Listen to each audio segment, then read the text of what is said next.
Welcome to Thoughts in the Market. I'm Andrew Sheets, Chief Cross-Asset Strategist for Morgan Stanley. Along with my colleagues bringing you a variety of perspectives, I'll be talking about trends across the global investment landscape and how we put those ideas together. It's Friday, November 4th at 2 p.m. in London.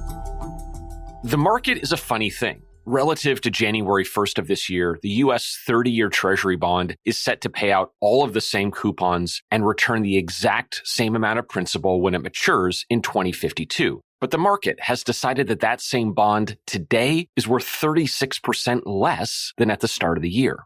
So what happened? Well, yields rose. That 30-year U.S. bond might be the exact same entity, but investors now need all of those future payments to yield 4.2% per year, not the 1.9% they needed on January 1st. It's another way of saying that there's been a major change in what's considered the minimal accepted return on safe assets. And that large jump in yields has led to the largest drop in bond prices that we've seen in recorded history. But the implications are broader. Many assets have bond-like characteristics where you pay money today for a string of payments in the future. Whether it's an office building, a rental unit, or a company with a future set of earnings, you can get very different current values for the exact same asset today by varying what sort of yield it's required to produce. And so if bonds are now priced lower to generate higher returns in the future, so should many other assets that have similar bond-like characteristics.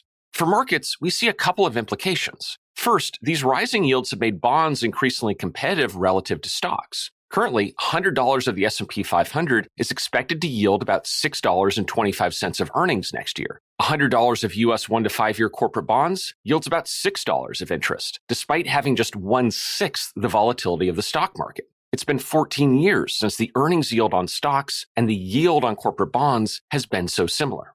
Higher yields on safe assets may also shift broader asset allocation decisions. At this time last year, 30-year BBB-rated investment-grade bonds yielded just 3.3%. Given such low returns, it's no wonder that many asset allocators, especially those with longer time horizons, pushed into alternative asset classes and private markets in an effort to generate higher returns. But that calculus now looks different. Yields on those same investment-grade bonds have risen from that 3.3% to 6.3%. With public markets now offering many more opportunities for a safe, reliable, long-run return, we'd expect asset allocators to start to swing back in this direction, especially favoring various forms of investment-grade debt. Thanks for listening. Subscribe to Thoughts of the Market on Apple Podcasts or wherever you listen, and leave us a review. We'd love to hear from you. The preceding content is informational only and based on information available when created. It is not an offer or solicitation, nor is it tax or legal advice. It does not consider your financial circumstances and objectives and may not be suitable for you.